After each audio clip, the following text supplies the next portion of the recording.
Olá pessoal, tudo bem com vocês? Hoje a gente vai dar encerramento aí ao nosso tema de introdução ao Novo Testamento, tá certo?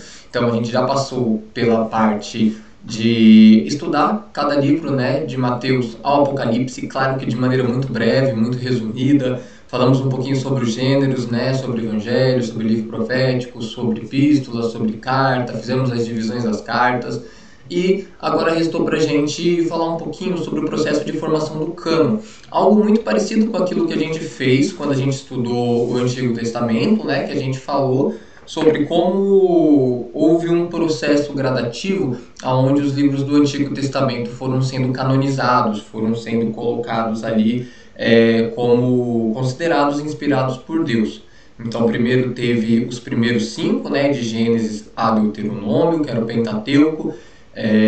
Depois você foi tendo os livros proféticos, que era ali os livros de Samuel, Reis, né?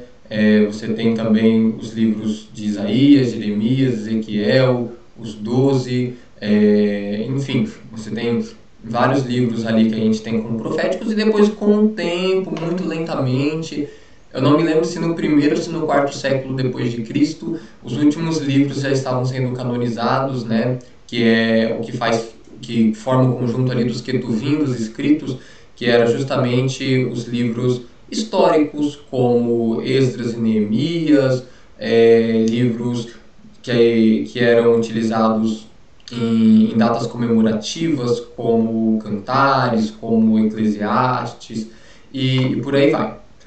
Um processo muito parecido aconteceu com o cânon do Novo Testamento, né? Esse processo gradativo, só que assim, claro que aconteceu em menos tempo, né? Mas ainda assim, dentro de vários anos, né? Séculos até, aconteceu com os livros do Novo Testamento até a formação do cânon, que é esse conjunto fechado de livros sagrados do Novo Testamento. Então vamos fazer algumas observações em relação a essa formação do cânon. Então, antes de mais nada, o Evangelho, quando ele começou a ser pregado, ele era como uma tradição oral. Jesus ensinou coisas e esses ensinamentos foram sendo passados de boca a boca, né? Jesus ensinou, morreu, ressuscitou, subiu ao céu e os seus discípulos continuaram pregando o que Jesus pregou. Só que durante muitos anos, aí se a gente considerar que a primeira carta aos Tessalonicenses, a carta aos Gálatas, foram escritos aí no ano 40, 50, 60, a gente tem pelo menos uma faixa de 10, 20 anos sem nenhum tipo de literatura cristã, né? Era mais no boca a boca. Ou se teve dentro desse período, logo após a ascensão de Jesus ao céu, se perdeu e a gente não tem conhecimento sobre esse tipo de texto. Então, o que os cristãos, logo de primeira, utilizavam como literatura para ser ensinada, né? Os livros do Antigo Testamento. Então, os livros do Antigo Testamento, por exemplo, como Isaías, que é um livro profético extremamente messiânico, com vários versículos chaves que apontam para a vinda e obra de Jesus, eram livros sagrados utilizados no meio cristão. Até porque, a princípio, o cristianismo ele surge do judaísmo, né? Como diz o Justo Gonzalez na história da igreja, né? Na história ilustrada do cristianismo, o cristianismo nada mais é do que o cumprimento das promessas feitas aos judeus. Então a ideia é que os judeus não se separassem do cristianismo, mas que continuasse sendo judeus, porém com a promessa do Cristo cumprido já na vida deles. Então, para os primeiros cristãos, que inclusive eram judeus, não havia diferença entre ser judeu ou ser cristão. Ele é um judeu que recebeu a promessa de Deus e recebeu a Cristo. Depois, com o tempo, é que o cristianismo foi se divorciando totalmente do judaísmo. Então, antes de mais nada, nos primeiros anos a gente não tem uma literatura cristã, tá? Esse é o primeiro ponto principal. Agora, conforme os livros foram sendo escritos, né, a gente citou aí Gálatas ou 1 Tessalonicenses como os primeiros, eles começaram a ser escritos no ano 40, 50 aproximadamente ali, E até o final do ano 100, João, o último escritor, já tinha composto todas as suas obras, né, as 3 cartas, o Evangelho e o Apocalipse. Então, em espaço de 60, 50 anos, toda a literatura do Novo Testamento já estava escrita, ao contrário daquilo que a gente considera o Antigo Testamento, que, né, se a gente considerar que Moisés é o primeiro escritor, ou mesmo o livro de Jó, que é do período patriarcal, a gente pode considerar aí que os livros demoraram cerca de 1000 anos para serem escritos, do Antigo Testamento. Enquanto do Novo, 50 aninhos, todas as obras já estavam sendo escritas, certo? Terceiro ponto, vamos para a palavra cânon.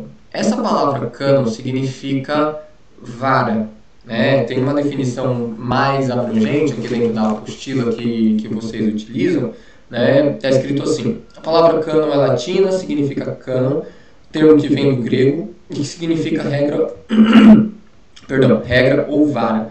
Etimologicamente falando, né? Etimologia é o estudo da palavra do sentido. Falando esse termo, ele pega um empréstimo na cultura semítica, né, de povos descendentes de Sem, para referir a uma planta que conhecemos com o nome de junco. Na antiguidade, essa planta era utilizada tanto para medir como para pautar. Então aí você vai pegando a referência, né? Uma cana, essa cana era utilizada para medir, era utilizado como regra. E aí, essa palavra cânon começou a ter esse sentido de pauta, de regra, de padrão. Então, hoje a gente usa essa palavra cânon exatamente dessa maneira. Que livros fazem parte do cânon? Que livros fazem parte da regra? Né? Então, a regra do cristianismo comporta todos esses livros. Nenhum outro livro é aceito, nenhuma verdade diferente disso é aceita. Né? Por ocasião da Reforma Protestante, com Martinho Lutero, com Ulrique Zwingli, João Calvino, no século XVI, a gente teve o estabelecimento dos 5 solas, né?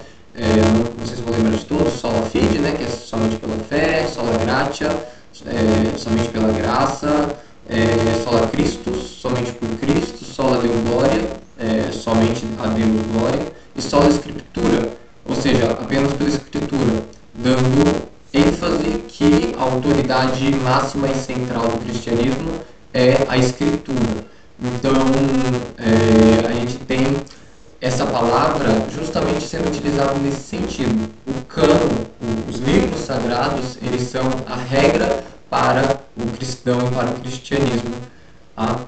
E aí o termo passou a ser utilizado como regra, né? E lista formal dos livros aceitos, seja para o cânon do Antigo Testamento, seja para o cânon do Novo Testamento. Bom, e aí os critérios? Porque a gente pode se perguntar, ok, mas qual é o critério? Como que um livro entra para dentro desse cânon? Aí existiu, né, nos primeiros séculos, alguns critérios que eram utilizados para reconhecer a inspiração divina desse livro. Então, a inspiração do livro deveria ser apoiada, primeiro, no conteúdo, se ele é cristocêntrico ou não, né? Se ele aponta para a obra de Jesus, se ele está de acordo com os ensinos de Jesus, se ele está de acordo com o restante, né, das escrituras sagradas, qual que é o efeito moral dele na igreja, o que ele ensina em relação a valores, qual que é o testemunho histórico, qual que é o testemunho de outros líderes da igreja, dos apóstolos, dos discípulos dos apóstolos em relação àquele escrito, né? E aí entra quem escreveu: era um apóstolo, era um discípulo dos apóstolos, era alguém que estava envolvido com os apóstolos e na missão original da igreja. Porque a gente tem também a ideia de que quanto mais próximo da fonte, né, quanto mais próximo de Jesus, menos teve oportunidade de ser adulterado. Então era muito importante que o livro tenha sido escrito ou pelos apóstolos ou por alguém próximo aos apóstolos, discípulo dos apóstolos ou envolvido com a obra missionária da igreja. Tá? Como a gente viu, você tem livros escritos por apóstolos, né, como o Evangelho de Mateus, o Evangelho de João, o Apocalipse de João, e você tem livros escritos por discípulos de apóstolos, como o Evangelho de Lucas, como Marcos, próprio Atos dos Apóstolos. Paulo não foi uma testemunha ocular de Jesus, mas era discípulo dos apóstolos e escreveu aí as 13 cartas. Você tem um dos líderes da igreja de Jerusalém, Tiago, né? Você tem o Judas também, e aí você percebe que você não tem uma carta, um texto ali que é muito depois, né? Do discípulo, do discípulo, do discípulo. Eles fecharam o cânon ali numa data muito próxima à vida dos apóstolos. E aí tem também a circulação universal, quanto aquela carta circulou, quanto ela era utilizada pelas igrejas, né? E em relação a gente ter essa literatura que a gente chama de literatura santa, ou me fugiu aqui a palavra, inspirada por Deus, né, de uma forma geral, você tem também um contraste com os livros apócrifos, que são aqueles que não são inspirados pelo Espírito Santo, ou pelo menos não tem essa consideração, né? E como que a gente faz essa separação do que é e do que não é, né? Porque assim, naquela época circulava no meio das igrejas todo tipo de literatura. Então circulava o Evangelho de Mateus, como as cartas de Paulo, como o Evangelho de Maria Madalena, como as cartas de Barnabé, Pastor de Hermas,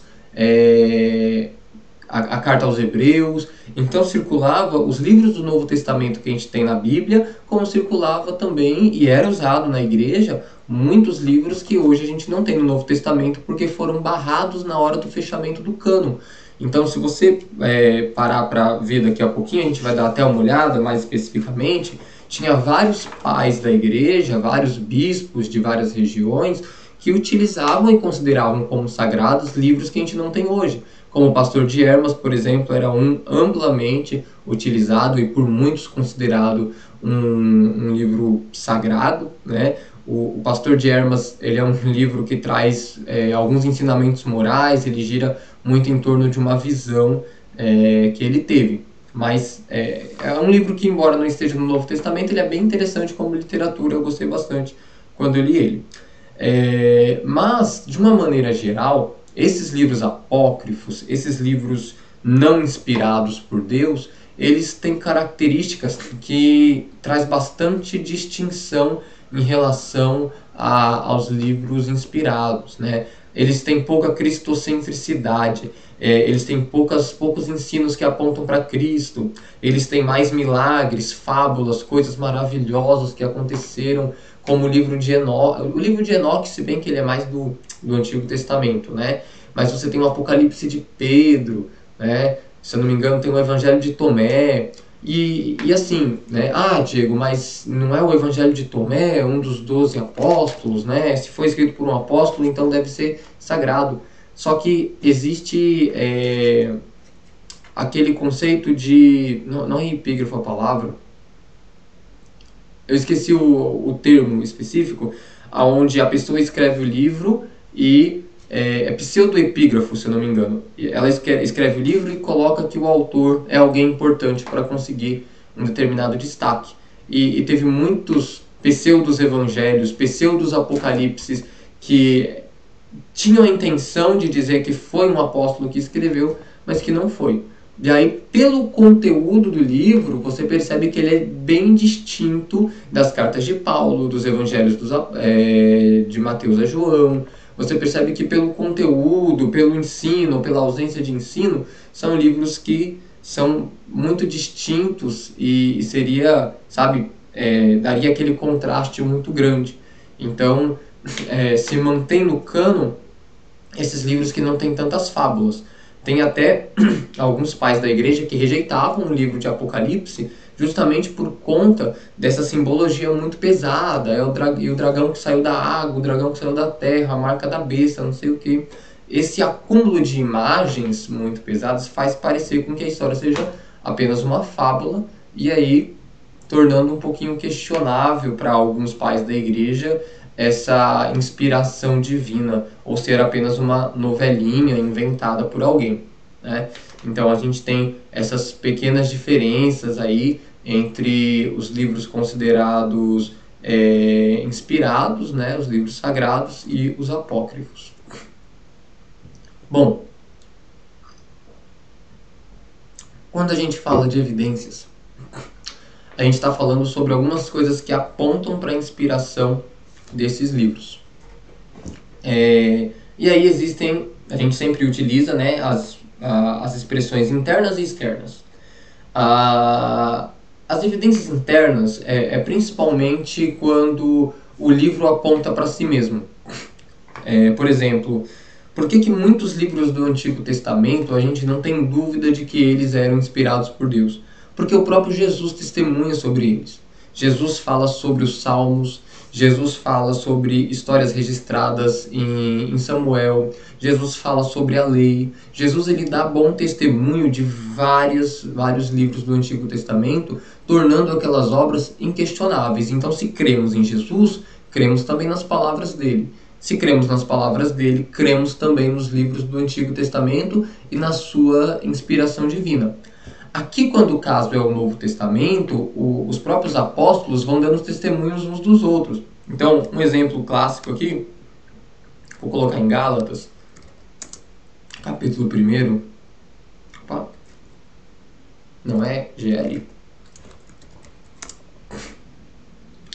Porque estamos pesquisando um capítulo específico. Deixa eu ver aqui. Eu acho que eu vou dar F11. Vamos colocar na Bíblia Online de novo. Eu acho que ele deu uma travadinha. Deixa eu ver se ele vai. Ele não vai. Então vamos colocar Gálatas 1. Versículo 11. Mas faço-vos saber, irmãos, que o evangelho que por mim foi anunciado não é segundo homens, porque não recebi nem aprendi de homem algum, mas pela revelação de Jesus Cristo. Porque já ouviste qual foi antigamente a minha conduta no judaísmo, como sobremaneira perseguia a igreja de Deus e a assolava. Paulo, quando vai fazer uma exortação aos Gálatas, ele fala bastante sobre a vida dele e ele comenta esse pequeno versículo 12 aqui sobre as revelações que ele recebeu da parte de Jesus. Então, tem outros versículos, né, onde ele mostra que o que ele ensina não vem dele, não vem da cabeça dele, não foi desenvolvido por ele, mas parte ele recebeu por revelação, parte foi o evangelho que ele aprendeu com os demais discípulos e apóstolos, né, parte foi Deus que o concedeu. Então, a gente tem um testemunho do Paulo em relação àquilo que ele escreveu. Mas aí fica bem subjetivo, né? Paulo falando dele mesmo não passa muita confiança. Aí a gente tem um texto de Pedro bem interessante também, lá no capítulo 3, deixa eu ver se é assim que pesquisa, acho que é 15. E tende por salvação a longanimidade do nosso Senhor, como também o nosso amado irmão Paulo vos escreveu, segundo a sabedoria que lhe foi dada. Falando disto, como em todas as suas epístolas, entre as quais há pontos difíceis de entender, que os indoutos e inconstantes torcem, e igualmente as outras escrituras, para a sua própria perdição. Então aqui você tem o testemunho do próprio apóstolo Pedro falando sobre a eficácia das cartas de Paulo, né?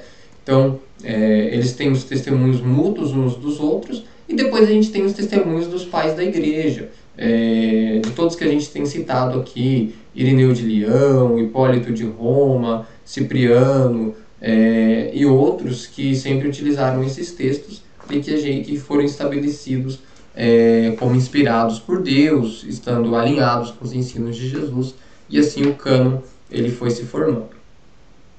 Bom, eu deixei um único slide e um único exemplo aqui para a gente não ficar extremamente exaustivo em relação à influência dos pais da igreja. Mas vocês têm aqui umas páginas dentro da página 85. Ops. Mentira. Dentro da página 87, uma lista de pais da igreja que deram o seu veredito sobre esses livros.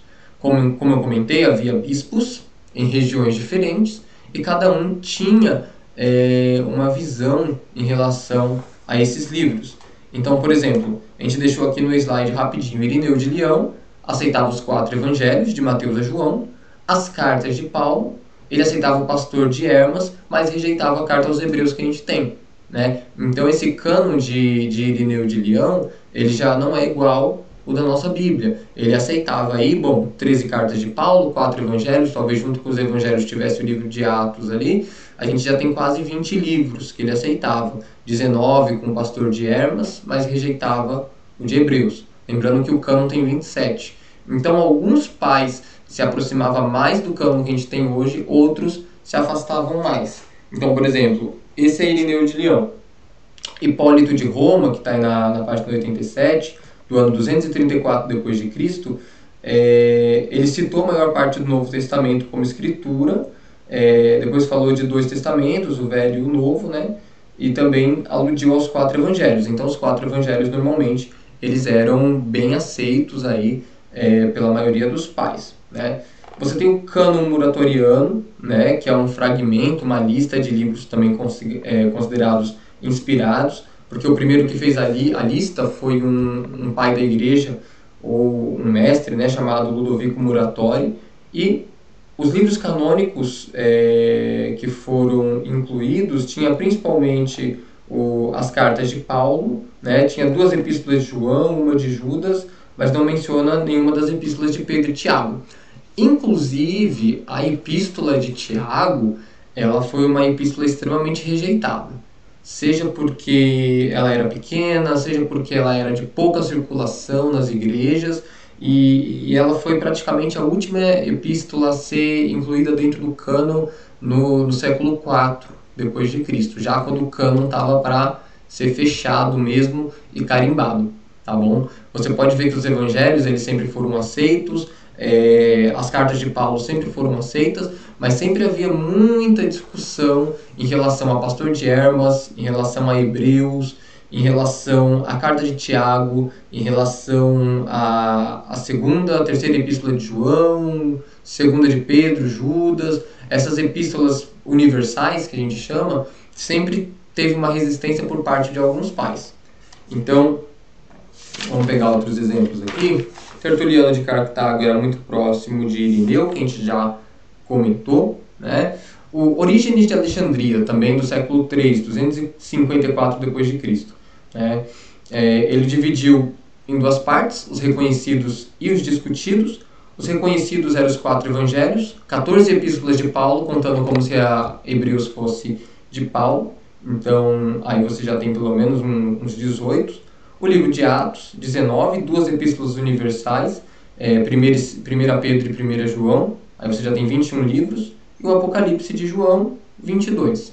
Então, ainda não se aproximou dos 27, mas ele tinha uma lista de livros discutidos também, que é principalmente a de Tiago, 2 e 3 João, 2 Pedro, Judas, a Epístola de Barnabé e o Pastor de Hermas. Tá?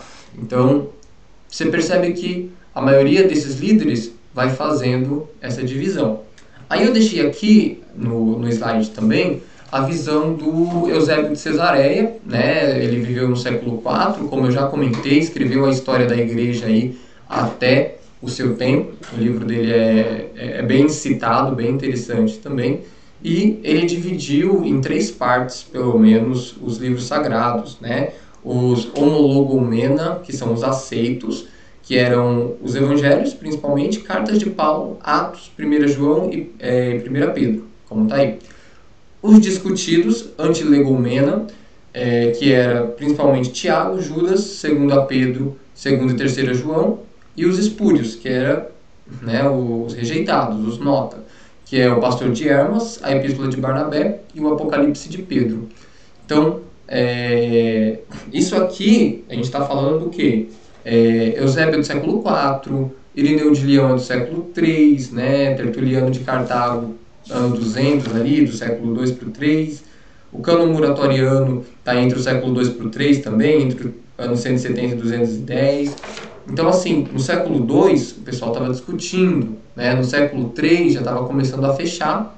E aí teve um fator que foi fundamental para fechar o cânon sagrado, que foi o aparecimento das seitas e das heresias.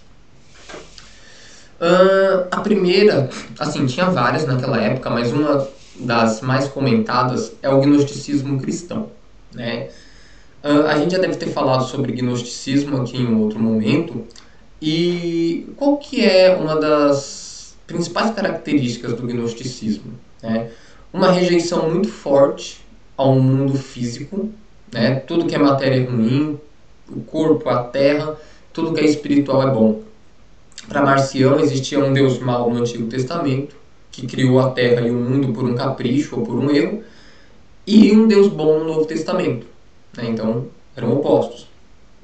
Ele mesmo fez o cânon dele. Ele rejeitou o Antigo Testamento, usou apenas o Evangelho de Lucas, né, que é um evangelho voltado mais aí para os gentios, excluiu do Evangelho de Lucas e das cartas de Paulo qualquer referência ao Antigo Testamento e foi, né, montando o cânon dele dessa maneira, né. Os próprios gnósticos, eles tinham divergências. Alguns falavam assim, se Deus é espírito, se o que importa é o espírito, pouco importa aquilo que você faz com o seu corpo.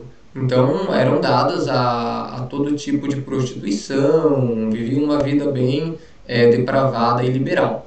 Outros falavam assim, bom, o que importa é o espírito, mas a gente tem que manter um rigor no corpo, por isso a gente tem que maltratar o corpo. E aí eram dadas mais a práticas mais ascéticas, práticas mais de rigor total àquilo que faziam, comiam, né, em relação a jejum, em relação à sexualidade e tudo mais. Então havia essas divergências, tá certo? E havia uma questão bem interessante no gnosticismo, que esse nome gnosticismo vem da palavra gnosis, que significa conhecimento, e muitos deles diziam terem recebido um conhecimento especial, oculto, dado apenas a eles, né? Então isso era um problema. Junto ao gnosticismo surgiu seitas como do pelagianismo, do arianismo, e todos esses ensinos falsos iam atraindo muitas pessoas, né? E para isso foi necessário que a igreja desse uma resposta. E essa resposta foram feitas através de concílios. A gente poderia citar pelo menos 3 respostas básicas. Uma é o credo apostólico, que se tornou até uma reza católica, né? Creio em Deus Pai, Todo-Poderoso, que é justamente a crença básica do cristianismo, né? A crença em Deus, em Jesus, Filho de Deus, que morreu, ressuscitou, subiu ao céu, de onde virá para julgar os vivos e os mortos, que é o básico do cristianismo, que surgiu nessa época. É o credo principal, nada pode fugir disso. A outra foi a sucessão apostólica, de que discípulos dos apóstolos iriam lhe suceder em sua obra e autoridade. E uma outra questão foi o fechamento do cânon, que foram decididos nesses concílios, justamente para que nenhum outro livro herético entrasse e justamente para barrar essas heresias como a de Marcião dentro do gnosticismo. Um concílio muito citado, muito importante, foi o de Nicéia, em 325, onde teve a causa do arianismo julgado, mas o cânon foi fechado de vez, se não estou muito enganado, no concílio de Hipona, que é citado aqui na apostila, na página 89, na página 89, é citado na página 91, o concílio de Hipona que aconteceu em Cartago, né? Desculpa, o concílio de Hipona aconteceu em Cartago, aconteceu em Hipona, estou com Cartago na cabeça, que aconteceu no ano 393 depois de Cristo. Então, ali praticamente foi fechado o Novo Testamento, né? Com uma discussão, uma reunião dos principais bispos. Ali foi incluso os 4 evangelhos, Atos, as 13 de Paulo, aí dando 18. Depois teve aquelas cartas de Paulo mais pessoais, né? 2 para Timóteo, 1 para Tito, dando 21, 24 22 com a de Filemon, depois Hebreus 23. Depois você tem as 7 universais, praticamente, né? Uma de Tiago, 3 de João e 2 de Pedro, dando 27, 26, se não me engano, estou fugindo um pouquinho das contas aqui, não, dando 20, 26. E aí a 27ª, o Apocalipse de João. tá? E foi resumidamente, né, assim que o cânon ele foi surgindo. Bom, depois disso houve, claro, né, e até hoje há muita discussão sobre os livros sagrados. Não temos os originais, temos que nos contentar com a cópia da cópia da cópia da cópia. Talvez a mais antiga, né, como eu já comentei, são os códex, né, o Efraimita, o do Vaticano, o Códex Alexandrino. Eu sempre esqueço do outro, que são cópias assim do século V depois de Cristo. E às vezes em um texto antigo você tem um trecho, no outro texto você não tem, que gera a ideia de que um foi acrescentado ou o outro foi retirado. E algumas bíblias vêm com tudo, porém explicando entre parênteses aqueles que estão em discussão. E algumas bíblias hoje em dia estão sendo lançadas sem esses trechos.